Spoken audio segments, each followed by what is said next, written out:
오늘이 어버이 주일입니다. 하나님께서 이 땅 위에 아버지와 어머니를 이름 지어서 우리에게 주신 이유가 하나님 자신의 축복과 사랑을 대행하기 위해서 이 세상에 자녀들 앞에 아버지와 어머니의 이름을 주셨습니다. 그래서 아버지, 어머니라고 하는 이름은 하나님께로서부터 지어주신 귀한 이름인 것을 기억하시기 바랍니다. 또 아버지, 어머니라고 하는 이름은 자녀를 가진 자들에게만 불러질 수 있는 이름입니다. 자녀가 없으면 아버지, 어머니가 안 나옵니다. 2층에 문 좀 잠그세요. 따라서 아버지, 어머니 이름은 가정에서 전용적으로 써야 되는 이름인 것이 아버지, 어머니입니다. 아버지, 어머니라는 이름이 있으면 자녀를 위해서만, 자식을 위해서만이 존재하는 이름입니다.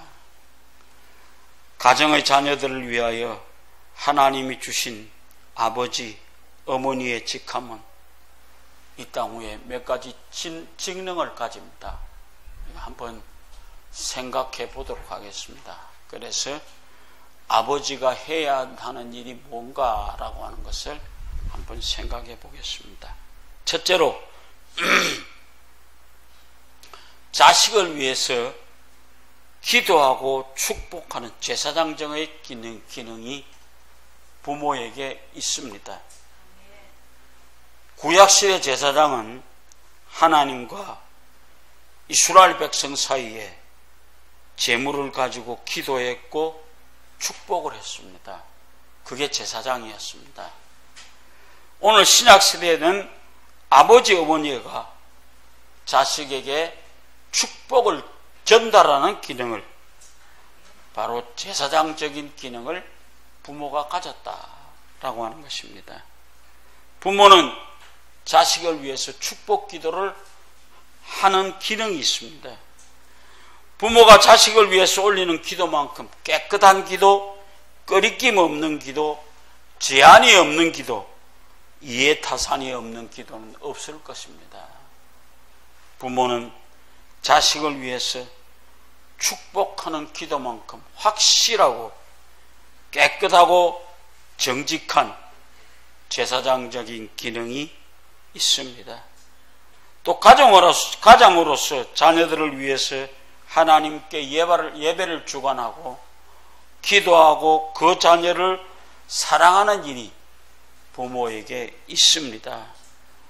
이것은 결정적인 부모의 특권입니다. 그래서 오늘 우리는 자기 자녀들에게 쏟는 부모의 자애로운 만큼 간절하고 확실하고 뜨거운 것이 이 세상에는 존재하지 않습니다.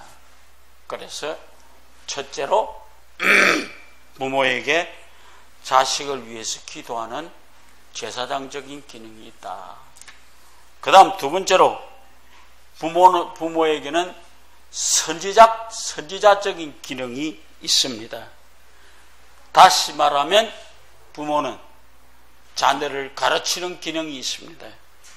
하나님이 어떤 분인가를 가르치고 부모님이 어떤 분인가를 가르치고 인생을 가르치고 죄에 대해서 가르치고 구원을 가르치고 교회를 가르치고 진리를 가르치는 것은 부모가 하는 일이지 초등학교 선생님이 하는 일이 아닙니다. 그래서 오늘 우리는 부모가 가르치는 선지자적인 기능을 여러분은 하고 있는지, 주의 말씀을 가르치고 주의 훈계로 양육하는 그 기능을 여러분들은 하고 있는지 한번 생각해 보시기 바랍니다. 그래서 디모데는 어릴 때부터 외조모 로이스와 어머니 유니게의 성경교육에 감화를 입어서 큰 사람이 된 것을 우리는 디모데서에서 잘 알 수가 있습니다. 그래서 부모가 선지자적인 기능을 가졌다. 세 번째로 부모는 자식을 향해서 축복을 빌어주는 왕적인 기능이 있습니다. 이것 해라 저것 해라는 선한 명령을 하시는 왕적인 기능입니다. 너하고 나하고 해볼래 하는 민주주의 이론이 아니고 하라 라고 하는 것이 부모의 기능입니다. 그래서 명령형입니다. 부모들이 분명히 들으십시오. 자식들에게 축복의 명령이 떨어져야만 합니다. 부모가 자녀들에게 교회 가자, 예수 믿어라, 기도해라, 찬송해라, 회개해라, 성경 봐라 이렇게 명령할 수 있는 기능이 있는 것입니다. 이거는 명령인과 동시에 축복입니다. 오늘 부모가 축복권을 놓쳤습니다. 자식들이 교회 안 나와도 무덤덤합니다. 교회 가자고 명령 못하는 부모는 부모의 자격을 잃어버렸습니다. 가령 오늘 일부 예배 때 자식이 교회 안 나왔다. 그렇게 하면은 너 오늘 교회 왜 안 왔어? 라고 매섭게 나무랄 줄 아는 부모가 되어야만 하는 것입니다. 오늘 우리는 자식 앞에서 벌벌 떨고 말 못하는 부모는 축복권을 잃어버렸습니다. 분명한 명령이 있어야만 하는 것입니다. 자식을 복받게 하는 분이기 때문에 명령이 없는 나라는 망합니다. 오늘 요새 우리나라 쳐다보면 명령이 통하지를 않습니다. 전부가 저거가 잘났어요. 개파입니다. 그래서 이렇게 되어서는 안 되는 것입니다. 명령이 서야 됩니다. 명령이 똑바로 서서 자식을 복받게 하는 분이기 때문에 우리는 분명하게 자식들에게 축복을 명령하여 할 수 있어야만 합니다. 잠언 30장 17절 아비를 조롱하며 엄히 순종하기를 싫어하는 자의 눈은 골짜기의 까마귀에게 쪼이고 독수리 새끼에게 먹히리라고 아주 심한 말을 잠언에게 해두었습니다. 그래서 불순종하면은 결과적인 얘기로 우리가 잘 알다시피 엘리의 두 아들은 전쟁터에 나가서 죽었습니다. 그 얘기를 들은 엘리 제사장은 그 소리를 들고 의자에서 꼬꼬라 박혀서 목이 부러져 죽었습니다. 잘 들으십시오. 오늘 사는 여러분들, 부모의 명령에 불순종하는 홈리와 비누아서처럼 여러분의 자녀는 잘 명령을 듣고 있는지 보시기 바랍니다. 이 땅 위에서 축복의 법칙을 준행하면 뭐라고 그랬어요? 그 땅에서 잘 되고 장수한다. 아버지 아브라함에게 순종했던 자식 이삭은 엄청난 축복을 받을 수 있었습니다. 아버지 야곱이 형님들에게 갖다 주고 오라는 보따리 하나를 들고 형에게 찾아갔던 그 요셉은 결국 팔리고 가서 애굽의 국무총리가 될 수 있었습니다. 순종하고 갔던 아들. 아버지 이새의 명을 받들어 형들에게 심부름을 떠나던 다윗의 효연이 바로 이스라엘의 임금이 되는 그런 축복이 있어졌다 이 말입니다. 그리고 어머니 한나와 함께 성전에 가서 기도했던 사무엘이라고 하는 사람은 당시 이스라엘의 유명한 선지자가 되어졌습니다. 성도 여러분, 심리학적인 연구의 결과에 따르면 자녀 교육은 듣는 데서 10%, 보는 데서 50%, 실제로 자녀하고 의사가 소통하는 데서 70%, 그리고 그 의사소통 관계로 아버지와 어머니와 아들이 실제로 주고받는 행동으로 옮겨보는 데서 90%의 효과가 있다고 합니다. 오늘 우리는 여러분이 실제적으로 행동하고 말하는 곳이 어디입니까? 가정입니다. 그 가정에서 여러분들의 자녀에게 바로 가르치는 부모가 되시기를 바랍니다. 부모는 자녀의 나침판이다 그렇게 합니다. 방향을 제시해 줄 뿐 아니라 힘으로, 권력으로 눌러서 되는 것도 아니고 너그러운 마음으로 하나님의 약속을 믿고 행할 때 하나님이 우리에게 자녀를 축복하시고 우리 자녀를 통해서 하나님의 역사를 이루어 간다고 믿습니다. 나침판의 하나의 바늘은 파랑, 하나는 빨강색입니다. 파랑은 하나님의 너그러운 마음, 빨간색은 하나님의 약속을 믿는 것입니다. 여러분이 여러분의 자녀의 나침판이 되십니까? 여러분들 자신이 믿을 수 있는 행동을 보이시기 바랍니다. 록펠러가 어릴 때부터 소득의 10분의 1을 하나님께 바쳤습니다. 그래서 결국 어머니가 그 아이에게, 록펠러에게 던져주었던 얘기, 예배당 가거는 반드시 앞자리에 앉아라. 그리고 목사님의 말씀은 하나님의 말씀처럼 들어라.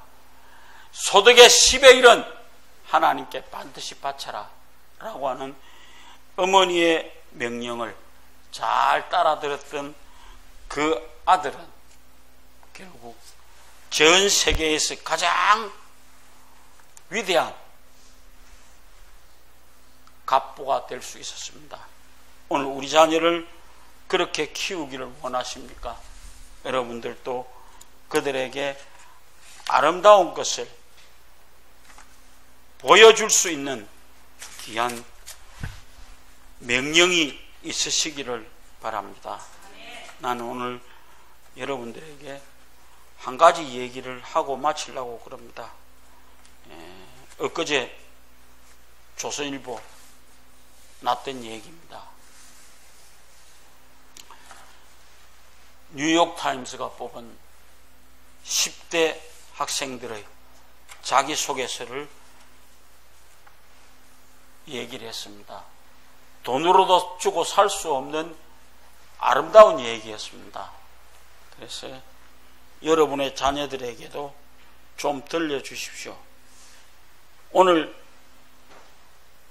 위스콘 주립대 합격을 했던 켈리 실라이즈라고 하는 소녀아이는 아버지가 배강공이었습니다. 그 아버지를 도와서 5년간을 따라다녔습니다. 소녀아이가 남자의 중고 청바지를 입고 기름때를 묻혀가면서 하수관을 납땜하는 이 소녀의 그 끈기와 품위를 요하는 일이었습니다.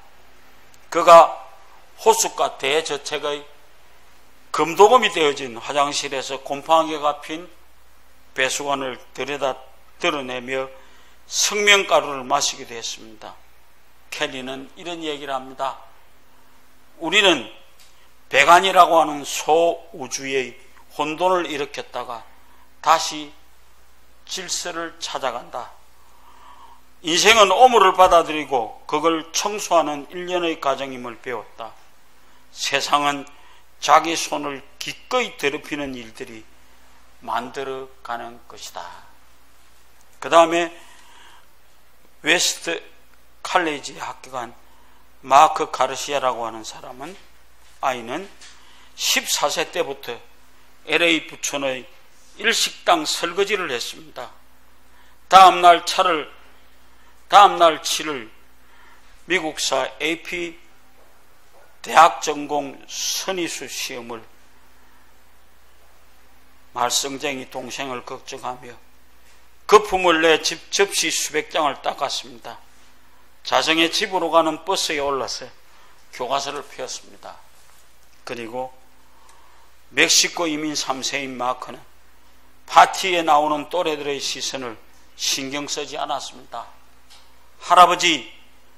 할아버지가 일하던 멕시코 옥수수밭에서 LA 식당까지 우리 집안엔 엄격한 노동윤리가 이어져 왔습니다. 아메리칸 드림을 놓치지 않겠다고 했습니다. 그는 종일 남의 집 일을 하고 온 엄마를 기다리다 지쳐서 잠드셨습니다. 다음 받은 팁은 어머니에게 꽂아 주었습니다. 엑스트리드 리텐이라고 하는 칼럼비아 대학에 합격한 소녀는 미네소타주의 시골 도서관에서 사서로 아르바이트를 했습니다. 사실 태어날 때부터 도서관에 태어났습니다. 왜냐하면 호르몬이가 어린 딸을 맡길 데가 없어서 유아 자루식에 던져놓고 일하러 가면 종일 책을 읽었다고 합니다. 9살 때 전 재산이 몇 센트를 대출 연체료로도 내고 어린이의 재테크란 책을 빌려서 자본주의를 공부했습니다. 이후 사서로 일하며 열람실 컴퓨터로 국제정세를 읽어보고 책 읽는 서민들을 위해서 인권 연구자로 꿈을 키워왔습니다. 에스트리트는 도서관이 내게 세상을 가는 길을 열어줬듯이 나도 언젠간 다른 이들을 위한 도서관이 되겠다. 앤디 패트크린이라고 하는 레드랜드 대학 합격한 버시마이는 매사추세츠의 휴양지 채텀시에서 청소했습니다. 새벽부터 쓰레기통 수백 개를 비우며 음식 쓰레기 국물을 젓고 들끓는 모기에 물리기도 일쑤였습니다. 실어놓은 산업 폐건물에선 불이 붙기도 했습니다. 그런데도 덤프트럭을 몰고 뻥 뚫린 도로를 달리는 것, 나를 자유롭게 해준 최고의 경험이었다. 8살 때부터 트럭에 빠져 온갖 지역의 쓰레기차를 보여주는 유튜브 채널을 만들어 6,000명이 구독했습니다. 이에 쓰레기 처리공학을 전공할까라며 짐짓 너스레를 떨었습니다. 사실 그의 꿈은 형법이나 정치학을 공부하는 것이었습니다. 앤디는 가난한 이들의 거주지와 백인 부자들의 잠시 놀다가 간 쓰레기는 확연히 달랐다며 쓰레기통은 누군가의 삶이고 사회를 보여주는 렌즈와 같았다고 쓰고 있습니다. 마지막으로 빅토리아 오즈월드 하버드대에 합격한 소녀는 암 환자인 할머니의 병시중을 포함한 가사노동을 경험을 낡고 더러운 갈색 식탁이라고 풀어나갔습니다. 빈곤층 가정에서 친할머니와 아빠, 두 언니와 살던 빅토리아는 언니들이 하나둘 식탁을 떠나가고 할머니도 세상을 떠자 아버지와 단둘이 힘들게 생계를 꾸렸습니다. TV 케이블, 전화, 인터넷은 끊어졌고 물도 아껴 썼습니다. 슈퍼볼 경기는 30년 된 라디오로 들었다고 합니다. 펜실베니아의 과학연구로 소문난 빅토리아는 최고 명문 하버드에 지원하면서 앞으로 어떤 새로운 삶이 펼쳐지든 모든 건 이 갈색 식탁에서 시작된 것을 감사했습니다. 지난주 토요일 날 조선일보 이면에 나왔던 뉴욕타임스가 뽑은 학생들의 돈으로 살 수 없는 스펙을 잠시 생각해 보았습니다. 여러분의 자녀들도 이들처럼 아무 어려움 없이 자기들의 처해진 환경에서 감사하며 힘껏 하나님을 섬겨갈 수 있도록 키워가는 사랑하는 여러분들 되어지시기를 주의 이름으로 부탁을 드립니다.